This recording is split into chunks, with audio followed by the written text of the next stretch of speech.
আমারে বাঁচাও, ইয়া নফসি ইয়া নফসি বলে যে জিকির শুরু হবে, এই জিকিরের আওয়াজে কিয়ামতের ময়দান থারথার করে কাঁপবে। ও আয়েশা, সেদিন কেউ কাউরে চিনবে না রে আয়েশা। ভাই ভাইরে চিনবে না, বন্ধু বন্ধুরে চিনবে না, স্বামী স্ত্রীরে চিনবে না, কলিজার টুকরা সন্তান রে মা চিনবে না, ছেলেরে বাবা চিনবে না, কেউ কাউরে চিনবে না।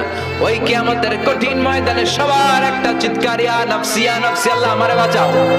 ইয়া নফসি ইয়া নফসি বলতে উপরের দিকে, ইয়া নফসি ইয়া নফসি বলে বলে উপরের দিকে মাথাটা করে মানুষ যে দৌড়ানো শুরু করে দিবে রে আয়েশা।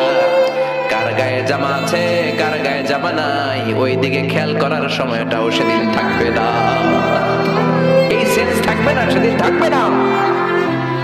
ওই সময়ের ফাইনাল খেলার মুখোমুখি আমি হতে যাচ্ছি, আপনি হতে যাচ্ছেন, আমরা সবাই হতে যাচ্ছি। চিল্লায় বলেন ঠিক কিনা?